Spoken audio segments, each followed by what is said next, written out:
అందరికీ నమస్కారం అండి. అన్న ఒక 5 నిమిషాలు అన్న. అన్న మళ్ళీ మళ్ళీ మాట్లాడినవారు అన్న, ఒక నిమిషం అన్న. అందరికీ నమస్కారం అండి. ఇక్కడికి వచ్చిన ప్రేక్షకులకి, మీడియా మిత్రులకి చాలా థ్యాంక్స్ అండి. అండ్ ఈ సినిమా గురించి బేసిక్గా అందరికీ నేను థ్యాంక్స్ చెప్పాలి. సుబ్బు గారు నన్ను పిలిచి యూట్యూబ్లో చూసి నాకు అవకాశం ఇచ్చారండి.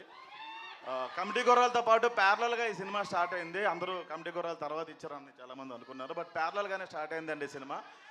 అలాగే అల్లరి నరేష్ గారి గురించి చెప్పాలి అంటే, ఆయన చాలా వైవిధ్యమైన పాత్రలు ఎప్పటికప్పుడు మనకు చేస్తూ షాక్ ఇస్తూనే ఉన్నారు. నేనుతో ఆయన అలాంటి వాటికి నాంది పలికారు కాబట్టి నాంది తర్వాత తీశారు ఆయన. ఇప్పుడు ఊరమాస్ బచ్చలమల్లితో డిసెంబర్ 20 తారీఖున మన ముందుకు రాబోతున్నారు. ఓ ఫిల్టర్లెస్ వేలో ఎలా ఉంటాడో బచ్చలమల్లి అలా ఉంటాడో డిసెంబర్ 20ని మీరు చూస్తారు. అల్లరి నరేష్ గారిలో ఇంకో కోణం. థ్యాంక్ యూ సో మచ్ అన్న, చాలా నేర్చుకున్నాను నేను ఎలా ఉండాలి. నేను ఇండస్ట్రీలో ఇప్పుడిప్పుడే నడకలు నేర్చుకుంటున్నానండి.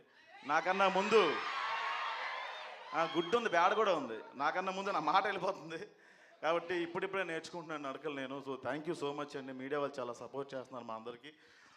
థ్యాంక్ యూ అన్న, thank you so much. Thank you Raju garu and thank you Subbu garu. Thank you అన్న.